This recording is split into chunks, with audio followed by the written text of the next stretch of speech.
Éric, moi je suis très heureux que tu sois venu jusque chez moi.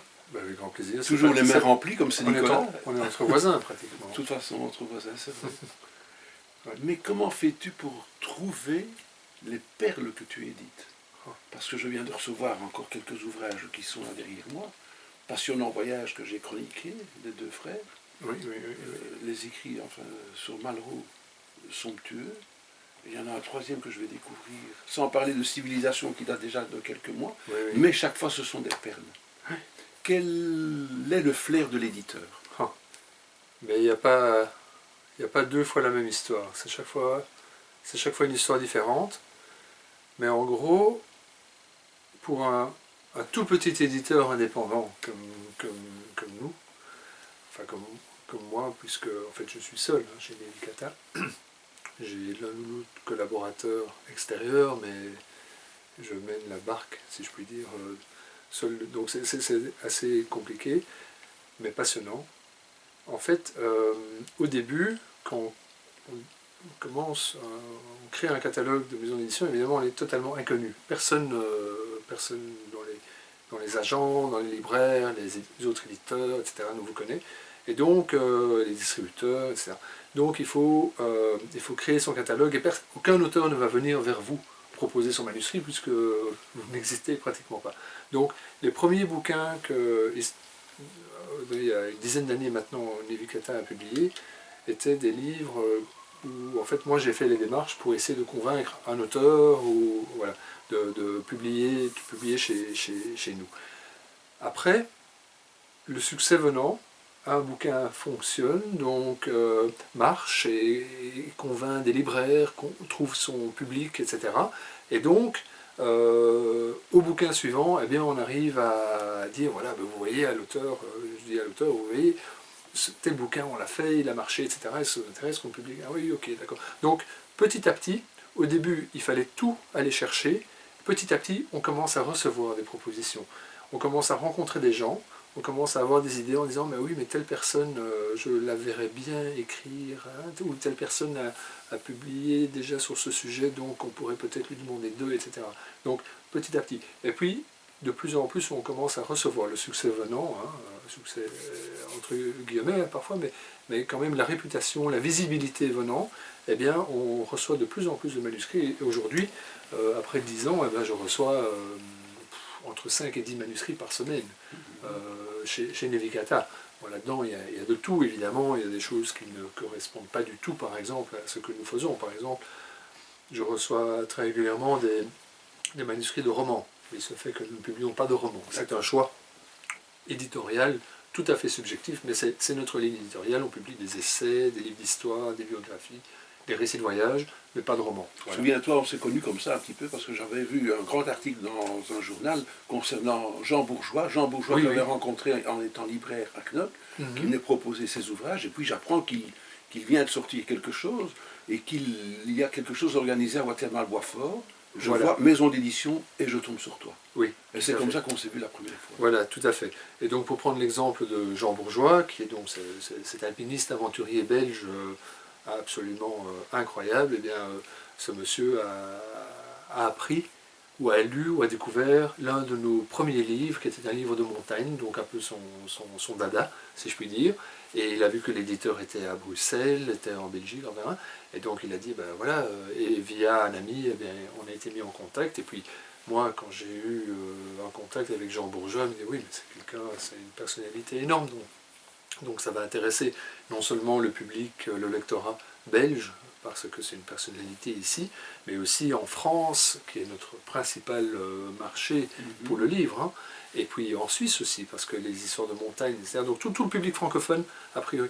Et donc on a publié ce livre, et puis c'est parti comme ça. Mais donc là c'est typiquement voilà, un monsieur qui a découvert nos livres, un de nos livres, et puis qui a fait le lien avec un éditeur belge, et puis qui est venu, voilà, on a été mis en contact, etc. Et puis maintenant, effectivement, je reçois très régulièrement des propositions de gens qui disent « Ah, mais j'aime beaucoup ce que vous faites Voilà. » ou bien « J'ai lu tel livre, je trouve que ça correspond à ce que vous faites, est-ce que je peux vous proposer mon manuscrit, etc. etc. » Donc voilà. Donc il n'y a pas de règles, si je veux dire. Et donc chaque livre, effectivement, est différent. Et puis tu as un flair sur quelque chose. Tu crées une collection qui s'appelle L'âme des peuples. Alors oui, alors une collection, c'est différent. On a créé cette collection en 2013, donc c'est une collection de petits essais sur les pays, les peuples, une collection qui s'appelle L'âme des peuples.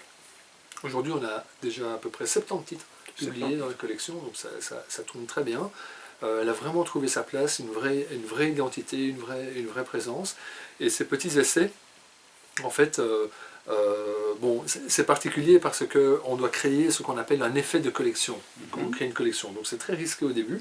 Je me souviens très bien que lorsqu'on a lancé la collection, on a publié 4 titres d'un coup, hein, pour montrer qu'on publiait une collection, pas juste un titre isolé. Et donc on est allé présenter aux libraires, etc., les 4 premières nouveautés qui sont parues plus ou moins en même temps. Et les libraires nous ont dit ah oui, c'est intéressant, ça a l'air pas mal, etc., mais je ne commande pas maintenant. J'attends 6 mois pour voir si vous en publiez encore, pour voir si c'est vraiment une collection que vous allez faire, et pas un one-shot, si je puis dire. Et donc, c'était assez intéressant parce que ça montrait que les libraires connaissent assez bien le jeu des éditeurs, et que quand on vient leur présenter une nouvelle collection, ils attendent un peu de voir si c'est vraiment une collection avant de se lancer dans l'aventure. Et donc, on est arrivé effectivement 6 mois plus tard avec les 4 titres suivants, et là les libraires ont commencé à jouer le jeu, etc. Et puis c'est parti. Mais donc... Oui, mais être sollicité en tant qu'éditeur par des écrivains, oui. Je veux dire, c'est très prenant au niveau du timing, du temps qu'il faut consacrer pour un petit peu élaguer tout ce qui ne convient pas. Mais une fois que tu as flairé, encore une fois, parce qu'il y a beaucoup de flair qui doit jouer dans ton métier, ça se passe comment? Tu fais venir le personnage, tu tiens à le rencontrer avant d'aller plus loin, ou bien tu gardes toujours une distance par mail ou par écrit? Comment ça peut se passer? C'est évident qu'une rencontre avec l'écrivain est essentiel. Il faut échanger sur le projet, voir un petit peu.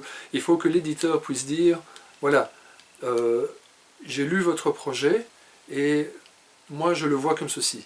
Je vois que ce que vous avez fait, l'idée est géniale, la façon, votre écriture est très belle, colle parfaitement, etc. Mais je trouve que pour que ça puisse trouver son public, eh bien, il faudrait que vous mettiez davantage l'axe sur tel aspect ou que vous amélioriez telle autre chose, etc., etc.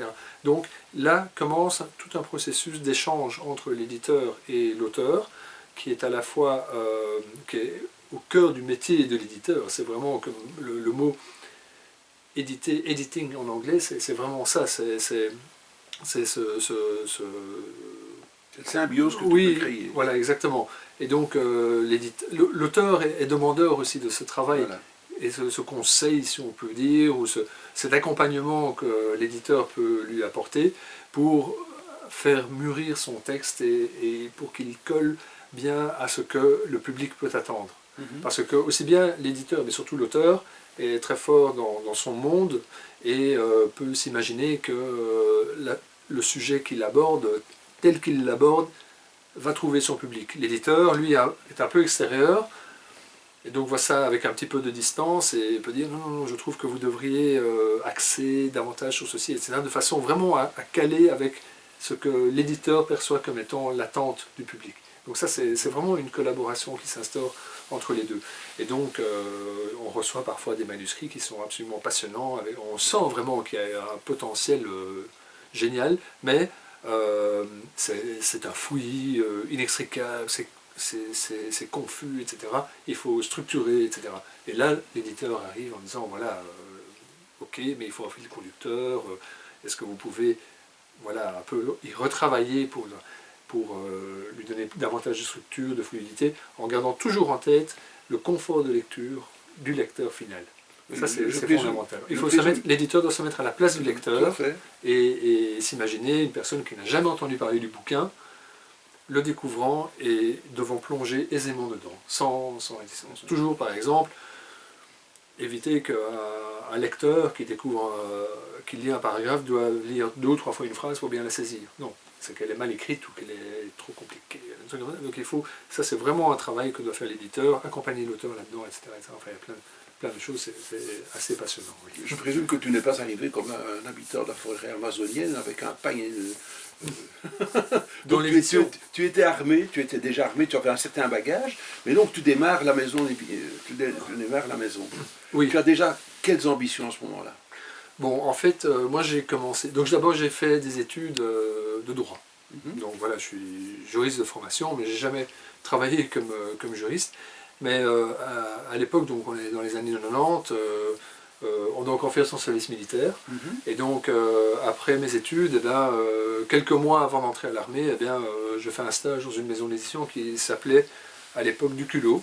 Le Bon Usage, la Garnier Grévis, hein, très connu. Et donc j'ai mes premiers contacts avec le monde de l'édition là. Et puis après je vais à l'armée, et puis en sortant de l'armée, bah, j'ai pas beaucoup plus d'idées sur ce que je vais faire, donc je retourne faire un stage là chez Duculot. Duculot qui entre-temps se fait revendre. Toute la partie linguistique, didactique part chez Debook, et un des éditeurs de Duculot reprend le catalogue histoire, essai de Duculot et crée les éditions Racine. Et je l'accompagne Chez Racine. Voilà, si je puis dire, je l'accompagne chez Racine et je participe à la création, au lancement de Racine. Et pendant quelques années, je travaille là. On était une équipe de 3. À l'époque, c'était des années absolument passionnantes parce que bon, là, c'était vraiment le cœur du métier et j'apprenais tout parce que petite équipe et donc il fallait. C'était déjà dans les livres d'histoire chez eux à cette époque. C'était oui, Racine, tu connais bien leur catalogue, hein, beaucoup de livres sur la Belgique, sur l'histoire, l'architecture, l'art, des essais, etc. Enfin, énormément. C'était déjà fusionné avec l'Anneau à cette époque-là? Alors, non, en fait, Racine a toujours été un département francophone de l'Anneau. En fait, c'est ça. Donc, en fait, ce qui s'est passé, c'est que l'éditeur du culot est allé trouver l'Anneau en leur disant, voilà, je vous propose de créer une maison d'édition, est-ce que ça vous intéresse de prendre une part dans ce projet, etc. Et l'Anneau a dit, oui, ok, on le fait, mais on crée un département francophone de l'Anneau qui va s'appeler Racine. Et en fait, c'est... Voilà. Mais donc, Racine a démarré avec, derrière, cette assurance, cette force de frappe, hein, à tout point de vue, de l'Anneau, et donc qui a permis à cette maison d'avoir l'assise, d'avoir les reins assez solides que pour bien démarrer. Donc effectivement. Tu voyais les bases qu'il fallait pour absolument. Avec les exigences qu'elle est de pair. Tout à fait. Bien sûr, l'Anneau, c'est des bons ouest flamands, le commerce, ils savent ce que c'est, donc il fallait répondre aux exigences, etc. Mais une liberté éditoriale complète et donc qui a permis à Racine de se développer, d'avoir vraiment son image. Mais germe en toi une ligne éditoriale que tu veux propre. Pardon? Naît en toi une ligne éditoriale que tu veux propre. Alors en fait, il y a une petite anecdote. Donc chez Racine, beaucoup de livres, un catalogue très belgo-belge, hein, comme on disait, donc de l'art belge, des livres sur la peinture belge, hein, beaucoup sur l'architecture en Belgique, beaucoup de biographies de personnalités belges, des historiens comme Jean Stengers, des biographies de Spaak, toute une série de grands politiciens et personnalités de l'histoire belge, etc. Beaucoup de livres sur la royauté, enfin, beaucoup de Belges. Et on est, chez Racine, on est un petit peu étonné de ne pas vendre grand-chose en France. Ben, oui, hein, il faut encore publier des livres qui peuvent toucher le public français. Voilà. Et donc, moi j'avais par ailleurs, à titre tout à fait personnel, une série de rêves un peu, de publier certains livres que j'avais lus dans d'autres langues, notamment en anglais, qui n'avaient jamais été publiés en français, et dont je trouverais qu'ils trouveraient leur public en français. J'en étais persuadé, mais chez Racine ça n'était pas possible, parce que ce n'était pas leur ligne éditoriale, etc., etc. Et donc, en 99, donc ça remonte quand même maintenant, j'ai quitté Racine, et puis pendant quelques années, j'ai fait autre chose, tout à fait un autre boulot, j'ai quitté l'édition, et puis en 2007, je suis revenu à l'édition, et j'ai créé les éditions Nevicata pour pouvoir justement assouvir ce besoin, publier ces livres en français que je rêvais de publier depuis des années. Voilà. Mais c'était quand même assez un peu l'inconnu, parce que donc c'était des traductions. Hein, les premiers bouquins, c'était des traductions de livres parus à l'époque en anglais, qui n'avaient jamais été publiés en français, mais qui avaient été des best-sellers incroyables dans le monde anglo-saxon, qui d'ailleurs avaient été traduits pour certains en italien, d'autres en allemand, donc ils avaient qu'une carrière internationale, et bizarrement, ils n'avaient jamais été traduits en français. Et moi j'étais persuadé, je ne comprenais pas d'ailleurs pourquoi ils n'avaient pas été traduits par plusieurs différents éditeurs, parce que je les voyais parfaitement dans leur catalogue, les éditeurs français, mais ils n'avaient pas. Est-ce qu'ils étaient passés entre les mailles du filet? Est-ce qu'ils n'avaient pas été repérés? Peut-être. Enfin, en tout cas, je me suis dit, bon, je vais tenter ma chance. Et donc, le premier, on a publié un premier. Donc là, pour revenir à ce que je disais avant, moi, petit blanc-bec, Nevicata, personne ne connaît. Donc, j'ai pris contact avec un éditeur, un important éditeur à Londres. C'est vrai, il me demandait, voilà, j'aimerais bien publier tel livre, vous savez, en français.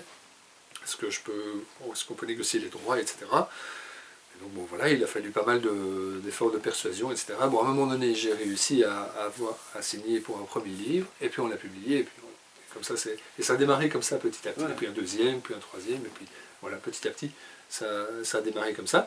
Et puis bon, évidemment, à un moment donné, je n'ai jamais voulu me limiter à des traductions, parce que c'est des budgets, des investissements beaucoup plus importants. Une traduction, ça coûte très cher, parce qu'il faut correctement rémunérer le traducteur, c'est quelque chose qui est quand même un investissement important. Et donc, il me fallait absolument également développer Nevicata avec des auteurs francophones.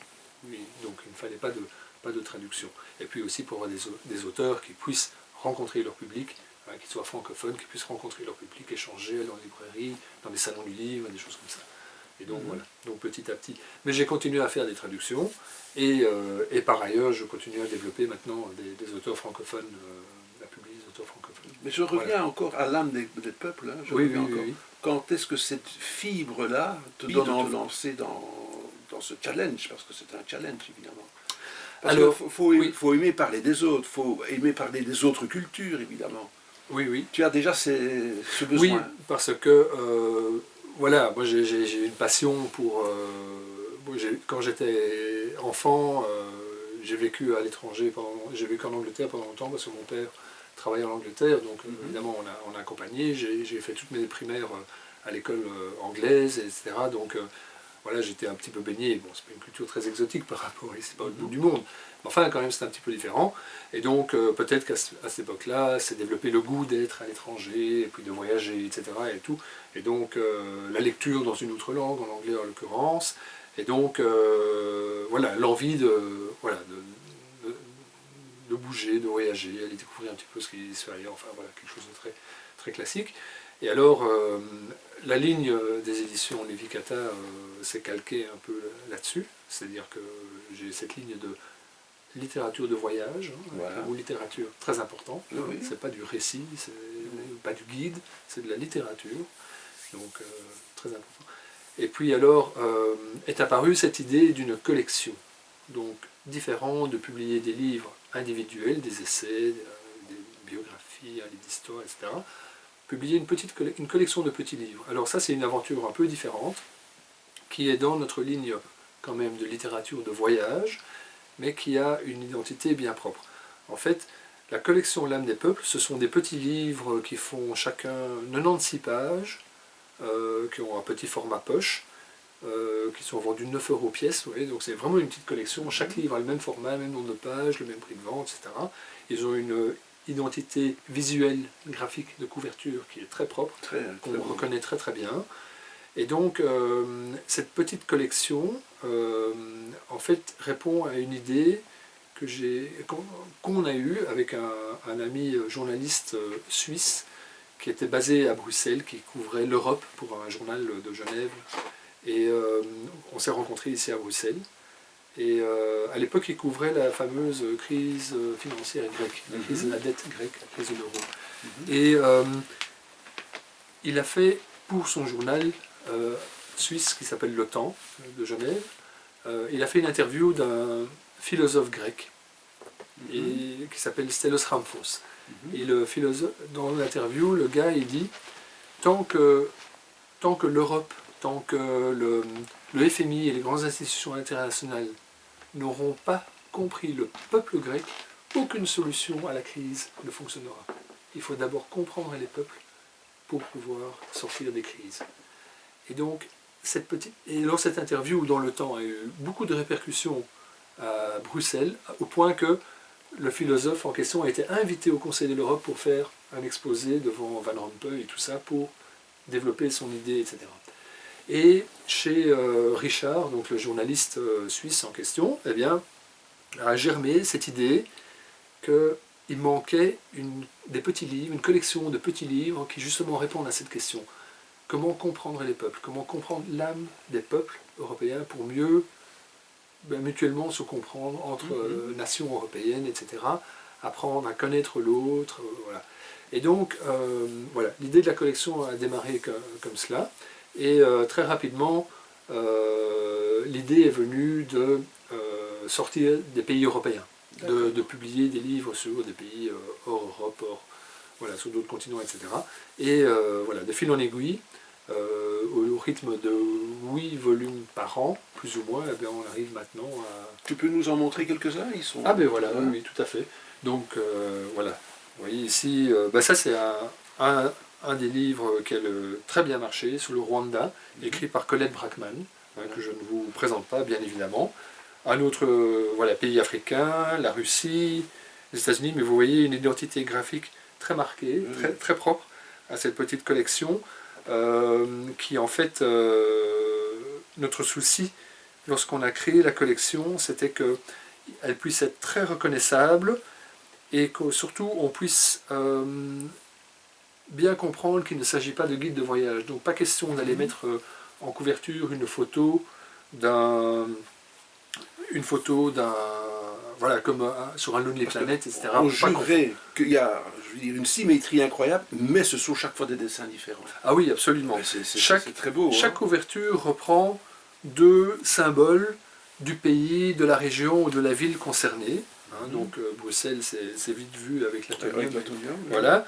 Mais voilà, parfois pour certains livres, certains sujets, c'est pas tellement évident de trouver deux symboles, mais il faut que voilà, ce soit 2 symboles qui fassent référence au pays ou à la région concernée. Des beaux petits formats, vous voyez, donc format poche, 96 pages chacun, ça c'est très important. Donc chaque auteur de la collection doit se plier au format, au canevas du livre, et chaque livre est composé d'un récit, un peu sous forme de récit de voyage, enquête journalistique, qui fait 50 pages, et c'est suivi de 2 ou 3 interviews avec des personnalités du pays en question, toujours un historien, parce que si on fait l'impasse sur l'histoire, on ne comprend pas. On ne peut pas faire l'impasse sur l'histoire. Donc, une interview d'un historien pour cadrer le récit.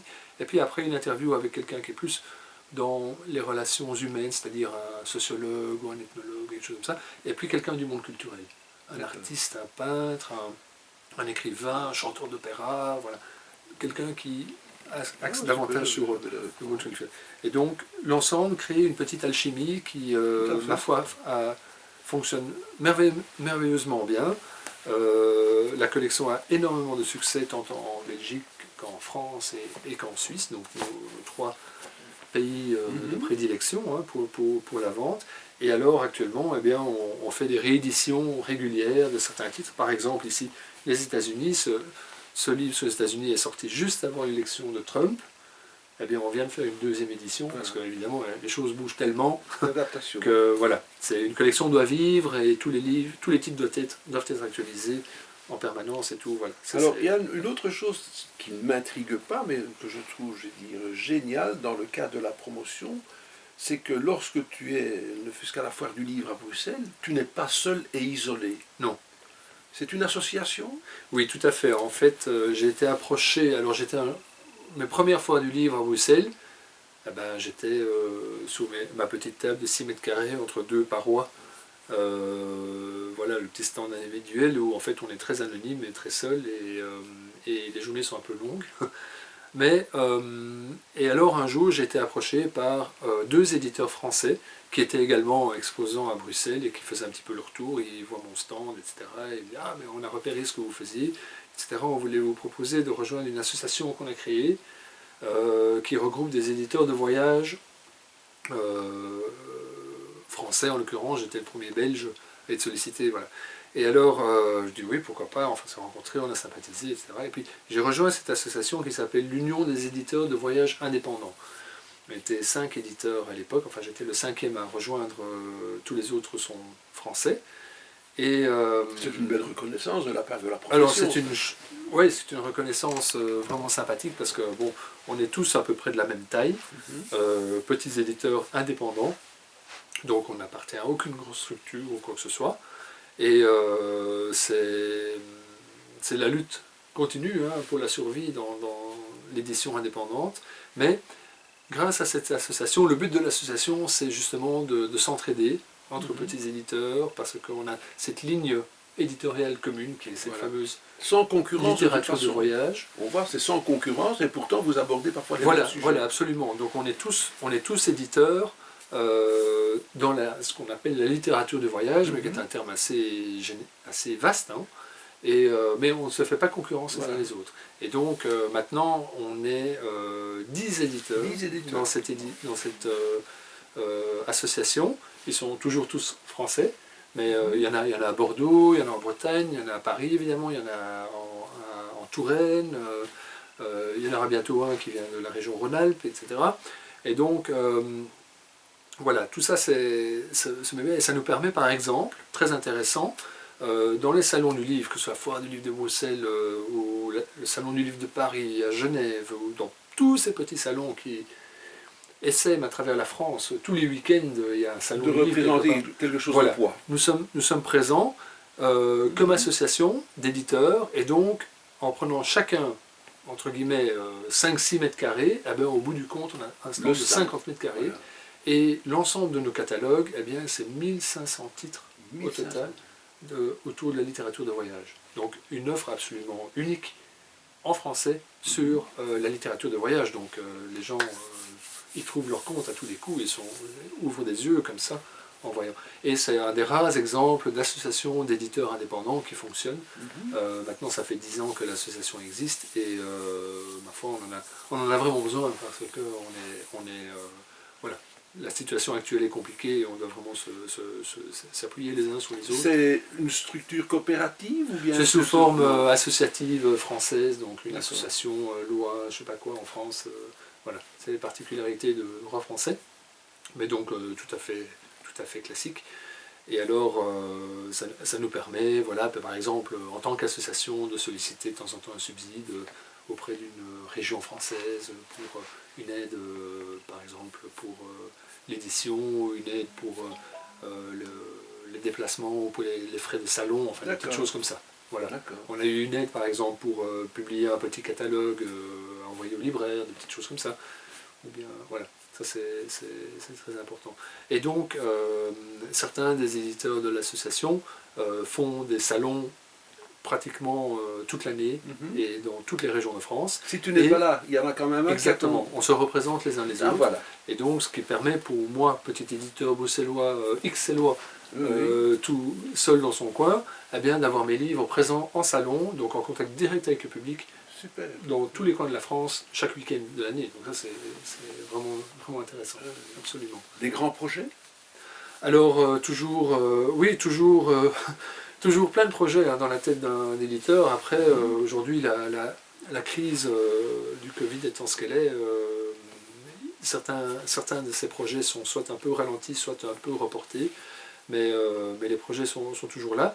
Le principal que nous attendons actuellement, c'est l'auteur de notre plus grand succès à ce jour, qui est un livre qui s'appelle Les Routes de la Soie, qui était paru en 2018, et qui a connu un succès vraiment énorme, qui a vraiment beaucoup aidé ma maison d'édition, et dont le nouveau manuscrit est attendu pour la fin de cette année-ci, pour une parution dans 1 an ou 1 an et demi.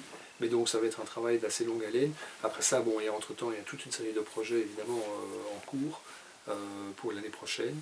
Mais ça, c'est le principal gros projet, je dirais, en attente pour l'instant. Tu es un homme de silence, tu es un homme de la retraite, tu es un homme de la montagne. Oui. Tu as un projet à ce niveau-là? Ah, c'est un peu comme l'édition, il y a toujours des projets. Oui. Non, parce que je me souviens du livre sur les lieux de retraite.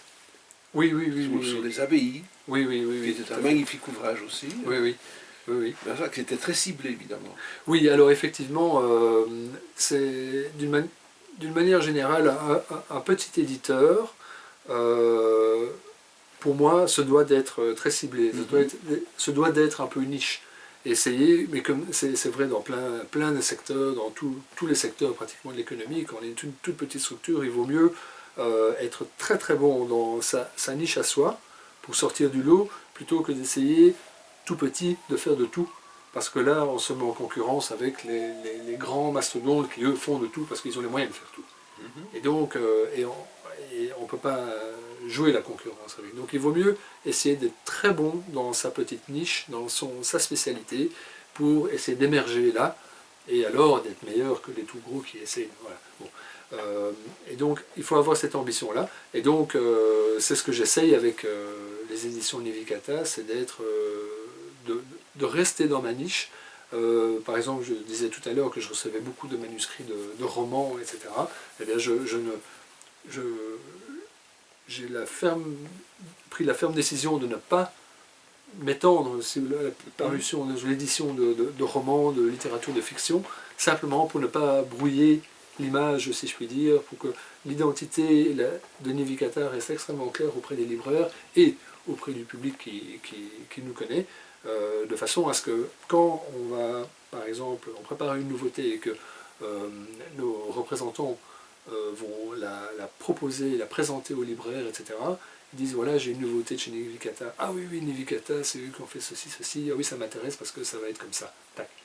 Mais si je commence à faire du roman, etc., et la première réaction à Nivikata, du roman, c'est pas leur truc, voilà. Donc, je reste vraiment très très fort. C'est très important de rester.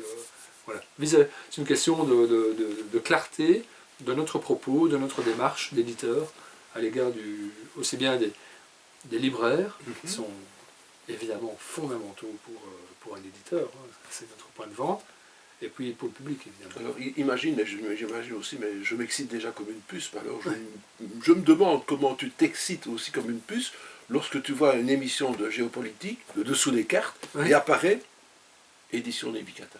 Oui, oui, c'est évidemment fantastique. C'est évidemment fantastique. Et là je dois...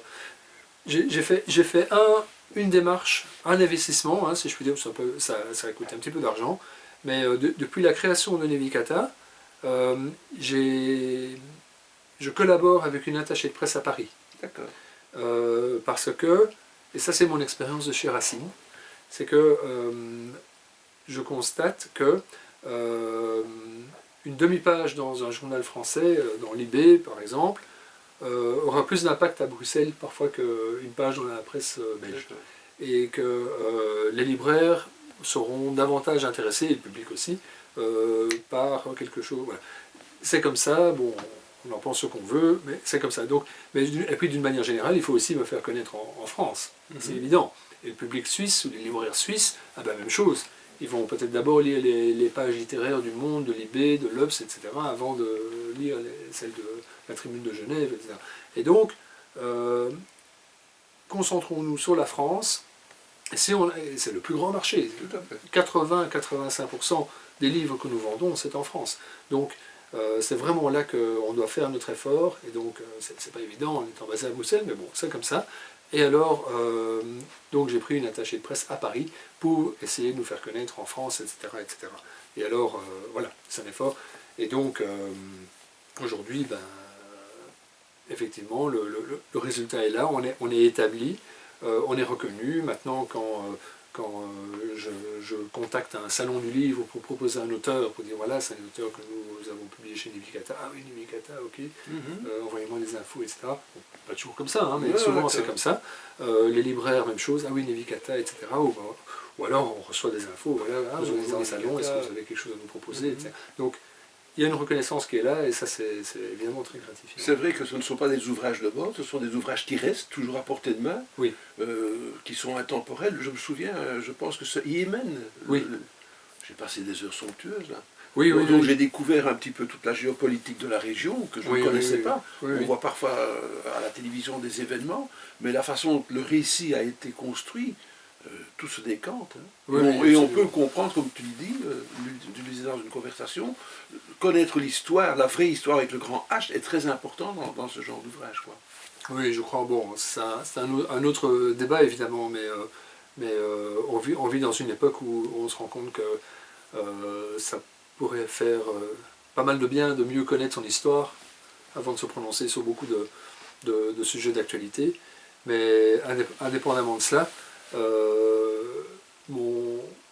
le travail que représente l'édition d'un livre est quand même assez conséquent. Il y a beaucoup de travail là derrière. Et si c'est pour avoir un livre qui n'a une durée de vie en librairie ou d'intérêt pour le public pendant quelques mois, moi, ça ne m'intéresse pas.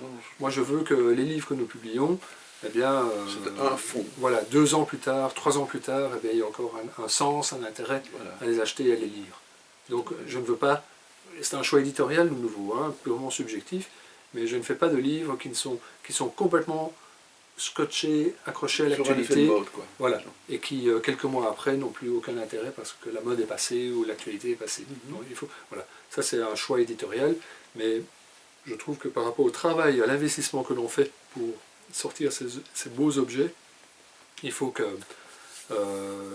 la durée de vie soit là. Il faut que les libraires aient envie de garder toujours un exemplaire au moins en stock du livre. Tout à fait. Voilà. C'est ce qu'on peut souhaiter. Voilà. Que dans toutes les librairies, il y a au moins un, même 2, ça fait. Oui, et s'il y en a 6, c'est mieux, ça fait une pile, quoi. Oui, c'est ça encore mieux. Ça c'est encore mieux, mais là il faut interroger un libraire. Oui. Mais très beau présentoir aussi. Oui, absolument, absolument. Parce que là on avait un petit défi, c'est que la collection aujourd'hui, il y a 70 titres. Alors vous imaginez présenter 70 titres comme cela, en montrant toutes les couvertures, c'est quasiment impossible pour un libraire.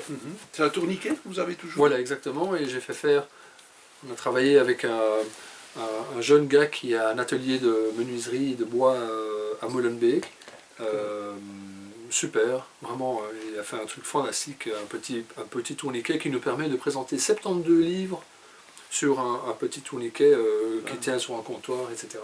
Et donc, voilà. Parce que le défi, évidemment, pour une collection de 70 titres, c'est que les titres qui sont sortis il y a 1 an, 2 ans, voire 3 ans, eh bien que les libraires aient toujours envie de les avoir en stock, évidemment. Hein.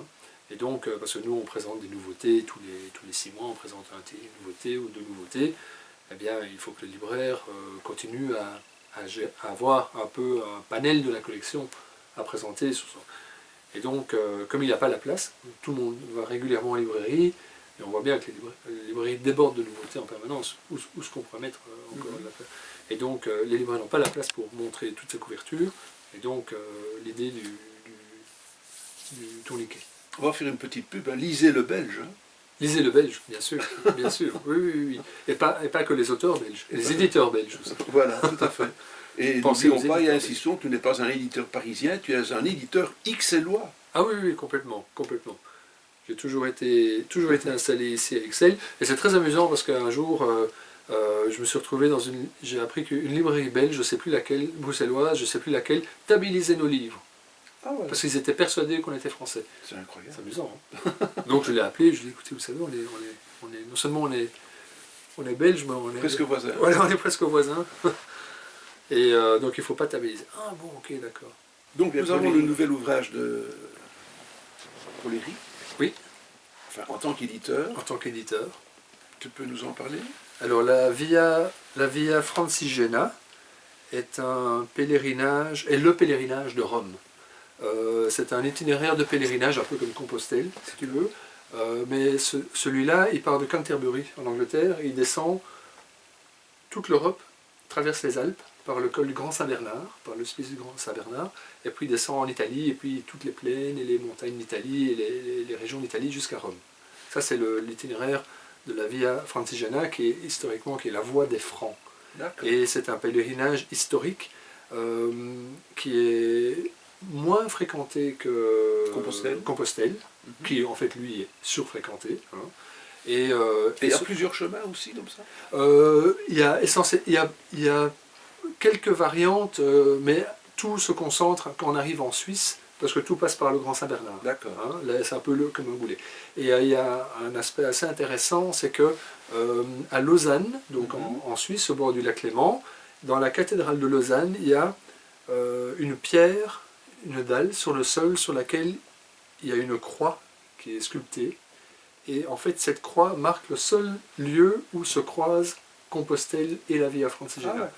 Et alors, en sortant de la cathédrale de Lausanne, on descend vers le lac Léman, et après 200 mètres, le chemin de gauche, on va à gauche pour aller en Italie, pour aller à Rome, et on va à droite pour aller à Compostelle. Et donc, c'est le seul endroit où les deux pèlerinages se croisent. Et alors, donc un de nos auteurs, c'est un monsieur qui en fait a découvert, voilà, c'est un bon exemple de manuscrit qui nous est proposé. Donc c'est un monsieur qui avait découvert Nevicata à travers un de nos autres livres qu'il avait beaucoup aimé et qui nous a proposé un petit texte que lui avait écrit sur ce sujet-ci. Et donc voilà, de fil en aiguille, on en a fait ce petit livre qui paraît maintenant ces jours-ci. Et ce monsieur habite à Genève. Et donc, c'est un Belge, enfin, oui, qui réside à Genève depuis des années et des années, d'ailleurs qui a pris la nationalité suisse depuis quelque temps, donc il est double national. Et lui, il a fait ce pèlerinage il y a quelques années, mais en partant de Lausanne. D'accord. Donc, c'est le livre, le récit ici raconte la partie sud, essentiellement italienne, du pèlerinage, et c'est pas du tout un livre comme on en a beaucoup sur ces sujets-là, de spiritualité, de révélation incroyable, de foi ou quelque chose. Non, c'est un livre en fait où on traverse complètement l'histoire et l'histoire de l'art et surtout de l'Italie, de toutes ces petites bourgades, toutes ces régions, toutes ces villes italiennes qui sont traversées par ce pèlerinage. Et c'est un foisonnement d'histoires et d'anecdotes. Ça passe des Francs au pape, aux guerres napoléoniennes, aux Habsbourg et tout ça, à l'art, à l'architecture et tout ça, absolument passionnant.